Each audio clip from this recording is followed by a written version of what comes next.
여러분 안녕하세요. 안성 목사입니다. 청년 목사 시즌 4 5번째 시간이 돌아왔습니다. 오늘 우리가 함께 읽을 말씀은 베드로전서 3장 말씀입니다.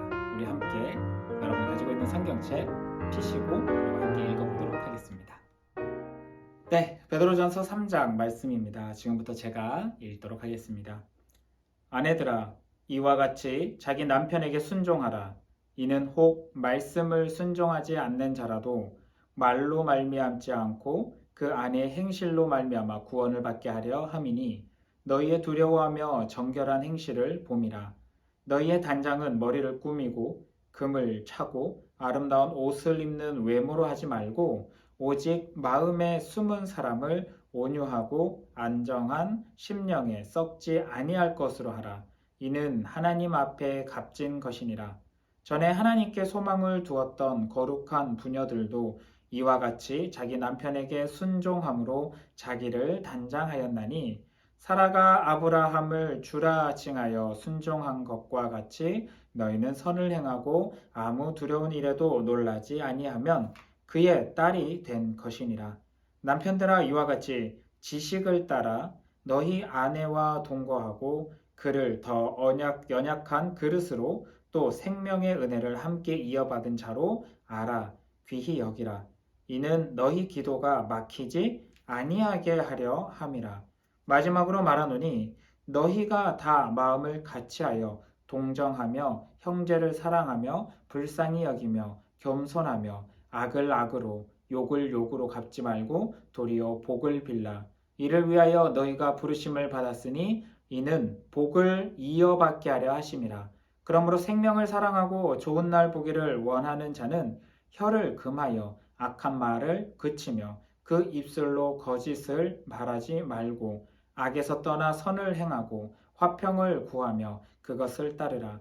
주의 눈은 의인을 향하시고 그의 귀는 의인의 간구에 기울이시되 주의 얼굴은 악행하는 자들을 대하시느니라 하였느니라. 또 너희가 열심으로 선을 행하면 누가 너희를 해하리요. 그러나 의를 위하여 고난을 받으면 복 있는 자니 그들이 두려워하는 것을 두려워하지 말며 근심하지 말고 너희 마음에 그리스도를 주로 삼아 거룩하게 하고 너희 속에 있는 소망에 관한 이유를 묻는 자에게는 대답할 것을 항상 준비하되 온유와 두려움으로 하고 선한 양심을 가지라. 이는 그리스도 안에 있는 너희의 선행을 욕하는 자들로 그 비방하는 일에 부끄러움을 당하게 하려 함이라. 선을 행함으로 고난받는 것이 하나님의 뜻일진데 악을 행함으로 고난받는 것보다 나으니라. 그리스도께서도 단번에 죄를 위하여 죽으사 의인으로서 불의한 자를 대신하셨으니 이는 우리를 하나님 앞으로 인도하려 하심이라. 육체로는 죽임을 당하시고 영으로는 살리심을 받으셨으니 그가 또한 영으로 가서 옥에 있는 영들에게 선포하시니라. 그들은 전에 노아의 날 방주를 준비할 동안 하나님이 오래 참고 기다리실 때에 복종하지 아니하던 자들이라. 방주에서 물로 말미암아 구원을 얻은 자가 몇 명뿐이니 겨우 8명이라. 물은 예수 그리스도께서 부활하심으로 말미암아 이제 너희를 구원하는 표니 곧 세례라.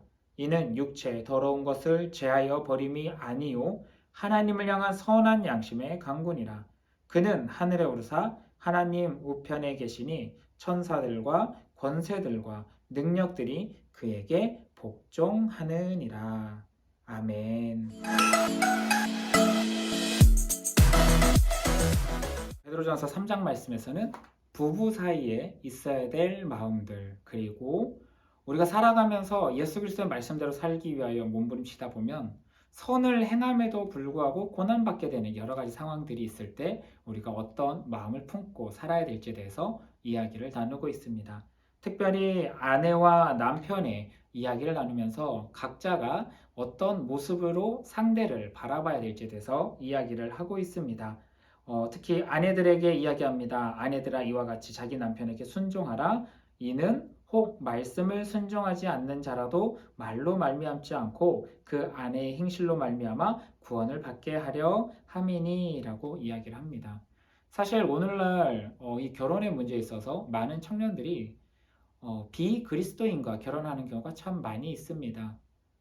아내가 비그리스도인일 경우도 있고 남편이 비그리스도인이기도 합니다.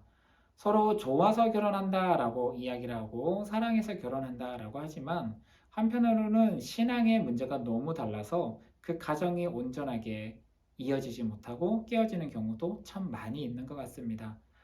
특히 우리 청년들에게 입장에 있어서 이 결혼의 문제가 참 중요하고 더욱이 오늘날은 믿는 청년들과 서로 만나는 것도 참 힘든 시기가 된 것 같은데요.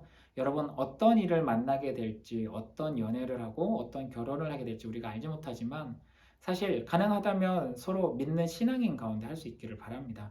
그러나 혹 내가 만나는 사람이 그렇지 못할 경우라면 여러분은 전력 투구하여 그들이 복음을 받아들이고 구원받아서 구원받은 성도로서 함께 만날 수 있는 상황 속에 결혼할 수 있기를 원합니다. 간혹 이렇게 말하시는 분들 계시거든요. 결혼해주면 교회 갈게. 여러분 그거 믿지 마세요. 정말 해야 될 거는 그가 먼저 복음을 접하고 구원받고 난 이후 그리고 결혼에 대한 문제로 이어져 나갈 수 있기를 바랍니다. 그것을 위해서 여러분의 행동이 그리스도인다운 삶을 살아내기를 원합니다. 믿지 않는 자들과 연애하는 과정들 속에 그리스도인답지 못한 삶을 함께 살아가는 모습을 볼 때가 참 많이 있습니다. 내가 그리스도인다운 삶을 보여주지 못하면서 나중에 교회를 가져가면 그들은 어떤 모습과 어떤 신앙의 모습을 보이게 될까요?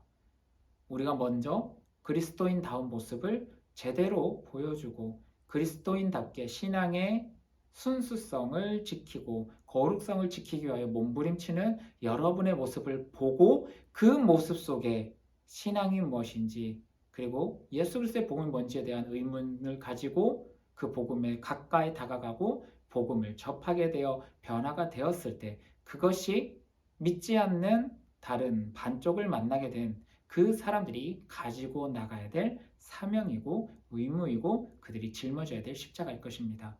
여러분 꼭 이 사실을 기억해 주시기 바랍니다.